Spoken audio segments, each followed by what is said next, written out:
Okay.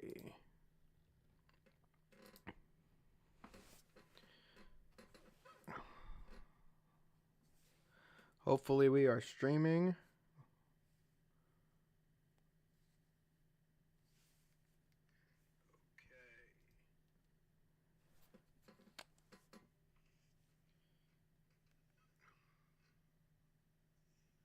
Hopefully we are streaming. All right, and we are.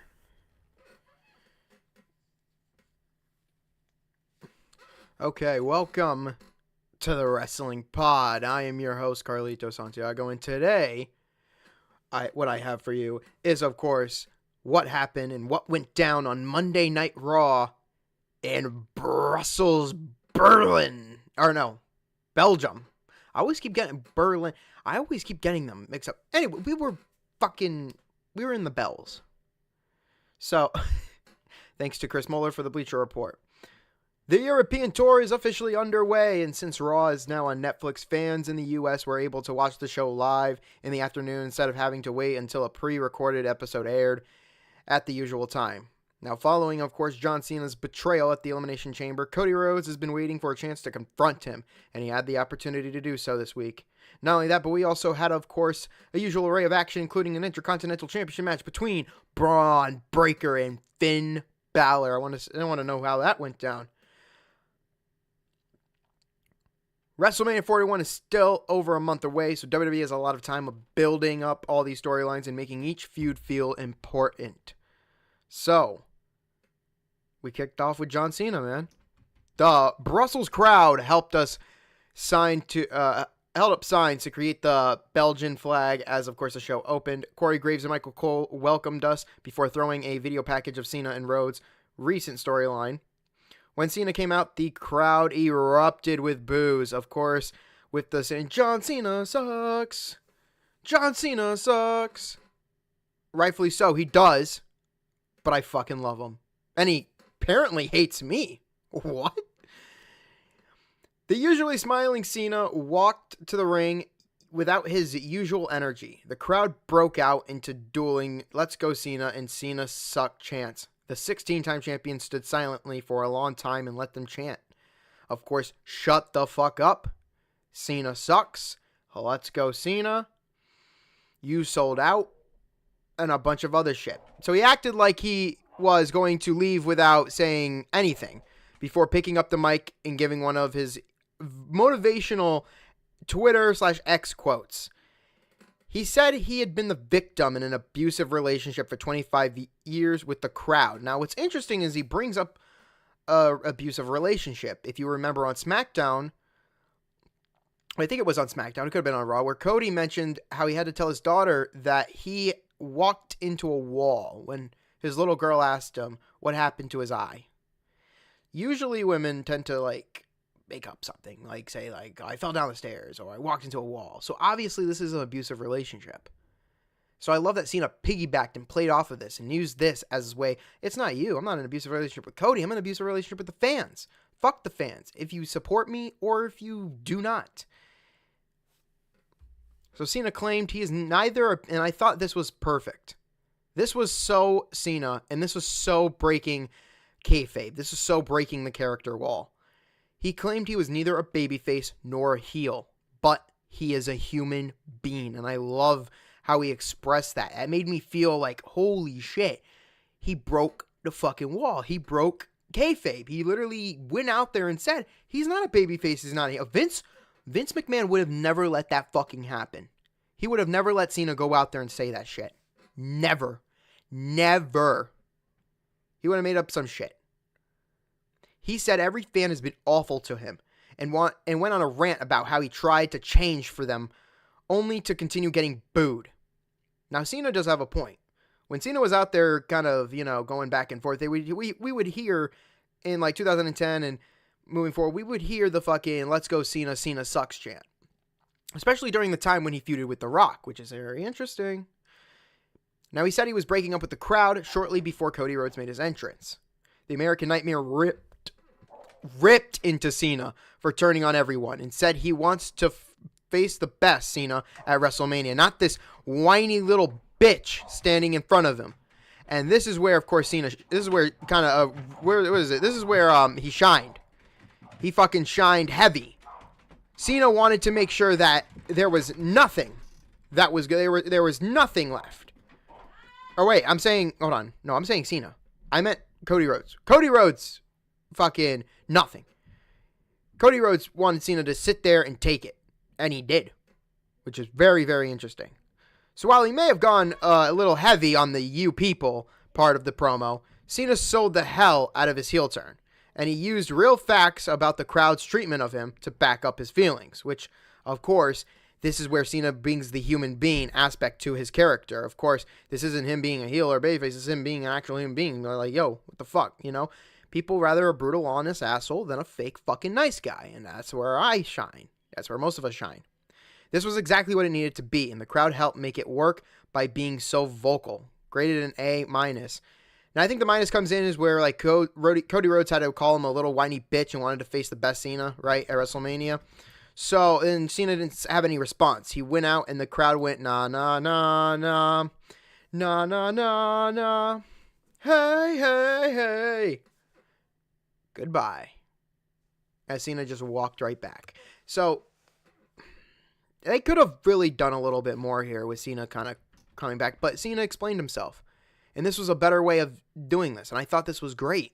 I thought this was so great. If you don't like Cena as a heel now, dude, start buckle in, because we're in for a long fucking ride with Cena in his last run. So, of course, Cena's not wrong about the crowd hating him for no reason. Plus, he also pointed to a Break-A-Wish kid. I don't know if you guys saw this too, but there was a sign in the back that said, "Die Cena Die," which is a callback to Die Rocky Die from back in 1997. Yeah. Well, next up, anyway, moving away from that, and I just can't wait for this match. It's going to be insane. Moving on, we had Ludwig Kaiser take on Penta. Seattle! The first fight of the show saw Kaiser take on Penta in a no-holds-barred match where Penta won his first singles, Penta won his first single encounter between, with Ludwig Kaiser. Kaiser has won a triple threat match they were in, and it felt like an even matchup coming into this, I guess, because he didn't pin Penta, so whatever. The masked luchador took control early and sent Kaiser out of the ring. He walked around the barricade and hit a hurricanrana before Gunther's right-hand man, which he's never been around for the past, I don't know how many months, began grabbing chairs from under the ring. This was good, competitive, but the no-holds-barred stipulation wasn't used to its fullest. People wanted tables, and we didn't get tables. Other than a few chair spots, we didn't get much hardcore action, so it did feel a little bit weak. But in this department, of course, Penta was able to do a great counter into the sacrifice, which I loved. If you guys didn't see that, go check it out. He also, early on, did a good little backstabber at one point. But Penta scored a definitive win with his finisher after hitting a diving destroyer on a steel chair. So this was good. WWE was running behind on commercials, so the first break wasn't very far into the match. Sure. The back body drop onto the announce table was pretty perfect, so you had that. And crowd was loud for Penta. Very loud. We heard some Go Kaiser chants in some parts, but nonetheless, this was a good match. They should have done more with the stipulation and used it to its fullest, like bring out some tables, maybe some ladders. That would have been beautiful. But we got what we got, so I'm not pissed. Chad Gable and the Creeds were at ringside to watch, of course, Ivy Niles take on Dakota Kai. Chad Gable, less to say, the Creeds were. Niles looked surprised to see Gable show up late for the match. I wonder why. Kai took control for a moment, but a German suplex from Niles put her down for a 2 count. Gable got on the apron and gave Niles some help with a distraction, but Kai kicked out of the DDT she hit. Rey Mysterio and Dragon Lee showed up to take out American Made, which would set up a tag team match later in the night, before chasing Gable through the crowd too, because they know it's him under the fucking mask. Niles was distracted, and Kai was able to hit a running kick followed by a GTK for the win and the victory. Though short, and had a lot of shenanigans at ringside, but everything the two performers did in the ring looked good. Sure, I didn't catch this match because I didn't care about this match. It kind of felt a little in a wonky spot. They should have done something else. Maybe like, I don't know, like showcase Raquel, right? Because she's going to be up next for the Women's Intercontinental Championship. She defeated Bayley, so we'll get that match at some point, hopefully. Now, what I want to talk about here is pretty interesting as we move on. Bianca Belair and Io Sky were there to sign their contract, and they did. Io talked about she's going to walk into Mania champion and walk out champion. Bianca Belair told her that I don't care if you do that. What I do care about is that if you think that you're gonna run your mouth and I'm not gonna do anything about it, guess again. And then, as they both signed it, Adam Pearce was like, "It's official," like he usually does. That's like his new little catchphrase. The Eradicator had to fucking come out. And she was pissed. She picked up the contract. She obviously insulted both women as Io moved the table and tried to like say, hey, stop this shit. This is between you and me. Bianca shoved her and was like, I ain't talking to you. Ripley, you ain't gonna put your hands on me today. And Ripley, of course, hit her with a headbutt. And then put Io through the table with Bianca on top. Ripley picked up the contract and signed it as Adam Pearce yelled at her to give it back, and it looked like we might be getting a triple threat. It's not even a we might be. No, it is we are getting a triple threat match, or this motherfucker is going to get pissed off, and he's going to come at you, WWE, for not booking it properly. Make it a triple threat match. We're getting 2 triple threat matches at WrestleMania, and they're fucking good.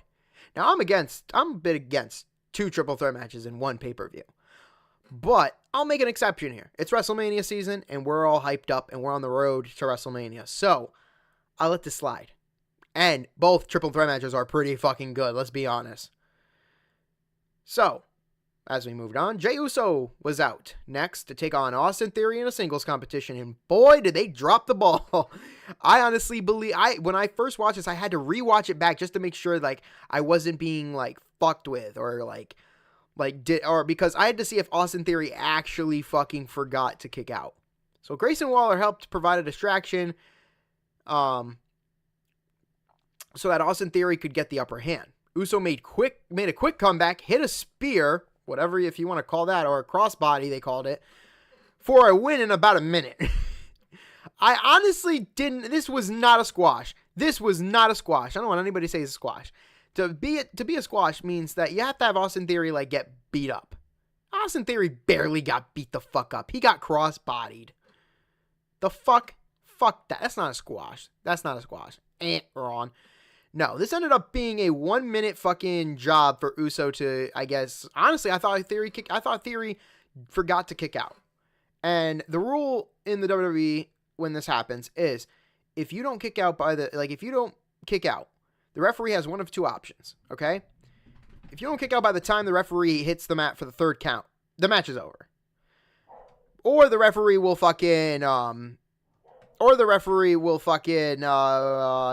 he'll like sweep under, like he'll just miss it and be like, oh, he kicked out, he got a shoulder up, or some shit. But usually in a 3 count method, he will fucking hit 3 and the match is over. So the fight continued though, because Uso super kicked Waller, and Uso went over the top rope, and it felt like a top dollar kind of move. If you didn't see, I'm sorry if you guys hear the dog barking. He's being a fucking little asshole and ruining the fucking stream. I'm sorry. But Gunther showed up and tried to choke out Uso. But the number 1 contender fought back and ripped the World Heavyweight Championship belt off his waist, and had an intense stare down. Uso, of course, threw this right back at Gunther, and this was pretty set. Listen, I'm not making the prediction very early, but I will say, Uso has got so much fucking momentum behind him. He's got the crowd behind him so bad, so much, that fucking, there's no way WWE drops the ball and they don't have Uso win this title. WWE, if you're watching this, like, let me be honest with you, all right? Let's reason here. When you did Roman Reigns versus LA Knight had the crowd behind him. He had everybody saying, yeah, right? And they were behind him. But Roman Reigns was too big of a star to not fucking, to not drop that title to LA Knight, no matter how big LA Knight was. I'm telling you, take Uso now and put him up against Roman Reigns. You could not miss that opportunity to have Uso win that championship. There is no way you miss that opportunity. With LA Knight, it kind of makes sense. I mean, yeah, he didn't, but Uso is getting he's putting butts in chairs and getting them out of chairs and on their feet and going yeet. Even me at work, I'll even go to my buddy and say yeet, and he'll fucking yeet back. That's how fucking important Uso is. And that's how fucking, like, I'm going to say this, and I want this to be clipped. When Uso is, like, older, when he's, like, when he's ready to be on a Hall of Fame, we'll look back at this time. And you could look back and you can say that Jey Uso was once in a lifetime or basically a generational superstar. And that's a true fucking statement. And I guarantee you'll go back in time and you'll say that. And I guarantee that future me will look back and say, yep, that's fucking correct. And if he doesn't, well, fucking future me can go fuck himself. And he knows that. But Jey Uso, you cannot drop the ball. Not just have him win a Royal Rumble to lose to Gunther. No. With him being the reason he puts butts in chairs and fucking out of it to go yeet. And he keeps going up he's got everyone in the fucking arena doing it. Bro, there's no way you drop the ball with him. Nonetheless, though, this was not a squash. This was, and we'll say incomplete, because we'll stick with the grade as incomplete. There's nothing, there's just nothing there. Obviously, I skipped this tag team match. Some of the tag team matches are starting to be poor. Without the tag team champions on here, they're not, like, doing much, but I'll read it anyway. Julius and Brutus Creed faced Mysterio and Lee in a tag team action, but Gable was nowhere to be seen where the match begun. The Luchadors managed to get a handful of moves before Julius took control of the show, or took control as the show went to break. The match didn't last long. Once we returned, Lee and Mysterio were able to score the win, but Gran Americano showed up, whoever the fuck that is, and took him out once it was over. Now obviously, if this was a fan, like, let's be real. You can't just show me a week like Gable's there and then a fan getting escorted, and then show me where a fan's in the ring taking down these two, and then after he's done and goes this and leaves the ring, and then the security guards show up. There's no fucking way. You can't convince me that. I'm not stupid. Don't insult my intelligence. But you know what? That's okay. I'm having fun here. So let's have fun. So Gran Americano came out. Mr. Chad Gable, I know it's you under that mask. You can't fool anybody. And the reason we know it's Chad Gable, first off, like, I'm sorry. I'm just breaking this shit down or being mean. But the reason we know it's Gable is not only does he do the thank you. No, he goes to the top rope and they say, you suck, just like Kurt Angle. And he takes a minute and stops and looks at the crowd and listens to them. Gable obviously doesn't like that. So we know it's him. But to play along, the Gran Americano showed up and took him out once it was over. This was fine, but too short to be memorable. The story WWE is telling here is weird so far, but everyone involved is a good performer, so we can make this good. So it could turn out to be a good in the end, or it could be a disaster. We'll have to wait and see. The future is always uncertain. Lee and Mysterio defeated the Creeds. Great to see. Who cares? This Americano guy looks familiar, but we can't place it. Everybody thinks it's Gable. I wonder why. Let's get to the ending of the show, the last 30 minutes. Well, Seth Rollins took about 10 of those minutes, or 5, let alone, to come out to the ring and talk about Roman Reigns and CM Punk and everything else that's been going on since last week. He said he might just take a trip to SmackDown in Italy to see them this week, which of course they'll have to talk about some unfinished business, which I do like that unfinished business part. Seth Rollins, Punk, and Roman Reigns all under one roof to come face to face. So then we can get to see, of course, hold on, let me pop it up here. So we get to see, of course, a triple threat match at WrestleMania. It's possible. It is possible. Like I said, possible WrestleMania matches.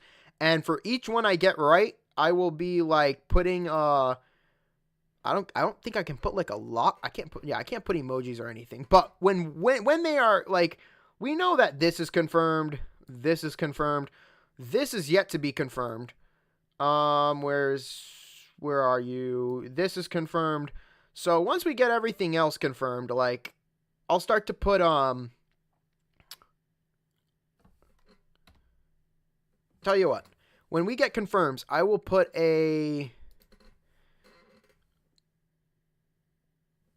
I don't know. I'll put a thing. I'll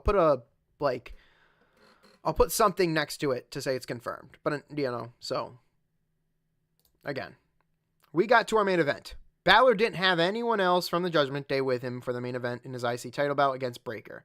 So, his usual unfair advantage was gone. But it will come. It'll come later. Guarantee. The champion used his speed and power to take control right out the gate, but Balor managed to hit a sling blade at ringside to bring him down before the break.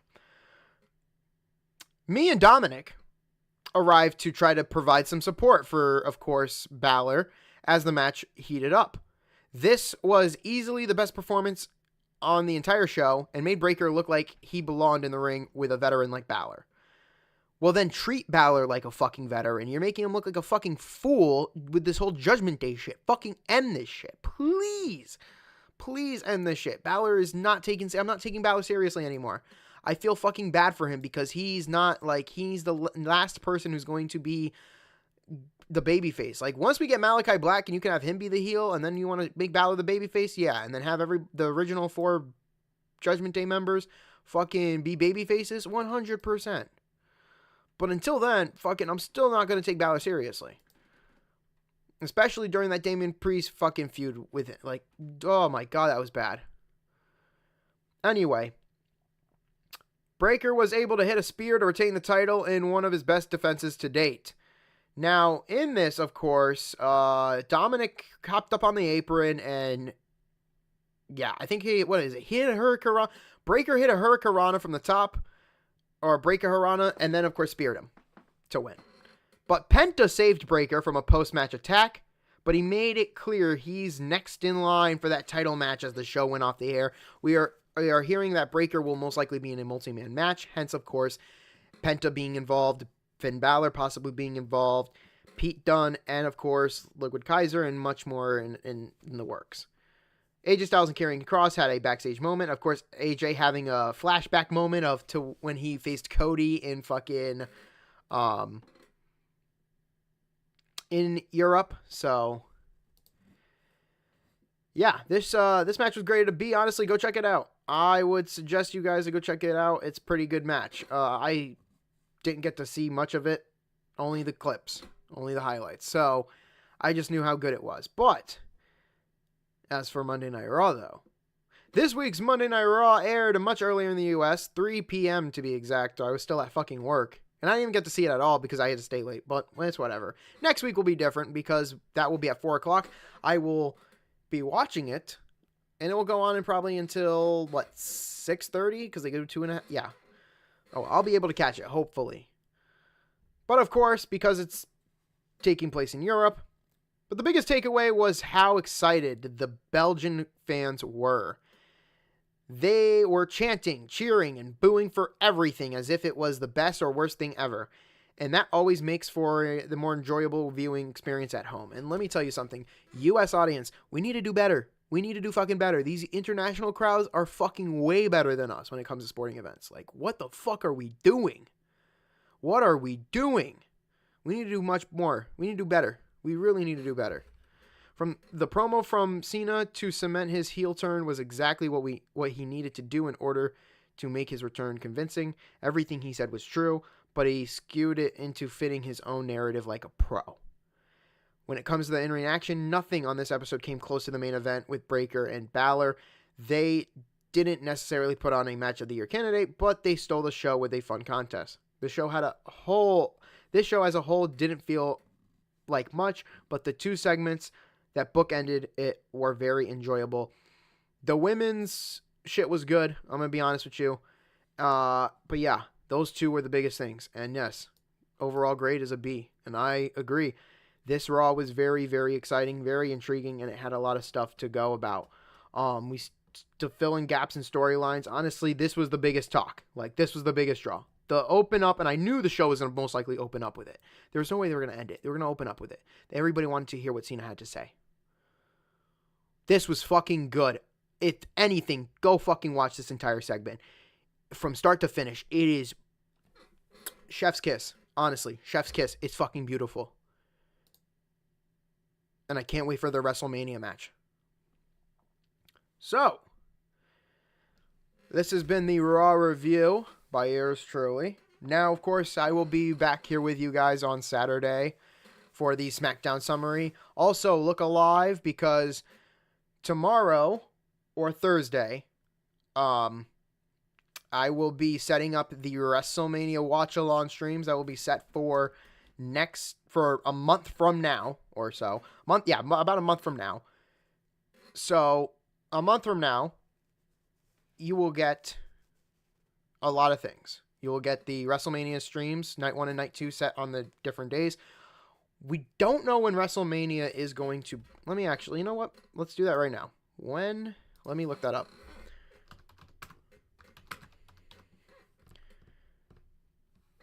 I should say WrestleMania, like, start time, right? I'm sorry if this squeaky chair. 41... time. All right, 7:30. So 6:30, I'm going to set the time for 6:30 for us to set up the stream, and we'll be both of these dates, okay? Both of these dates. We'll set up the stream for 6:30, so we're in. The TV is going to be muted, so you're probably just going to hear me and Lewis. If there's any echo, we're going to be trying to work around the audio of that. So everything, he's going to help me with the camera. This camera is going to be set up on the other side, and you guys will get to see everything. And this will be our fullest reaction to the WrestleMania. And most likely, you might get a Raw after WrestleMania stream too on here. Maybe. If I'm kind of lucky. If I feel like doing it. If not, then you'll get the Raw review just like usual. But I promise you, we will be doing the WrestleMania watch-along, and it's going to be good. It's going to be great. I can't wait. Like a month from now. I'm so excited. It'll go by fast. It'll go by quick. So yeah, I'll see you guys Saturday, and look out for those streams to be set up. And also want to announce to you guys, because I know most of you don't know this, but I do have a summer playlist that I usually do every single year. So, I'm sorry, my fucking dog is just being annoying. So, every year I do a summer playlist, and I will be adding the summer playlist to, or of course, our streams in the description below. From June 1st, of course, to the end of August, the 31st of August. So, by that point, you guys will be able to listen to some of the Spotify playlists of the summer playlist of 2025. I just wanted to announce that to you guys here. But, until then, I will see you guys on Saturday, and then look out for next Monday.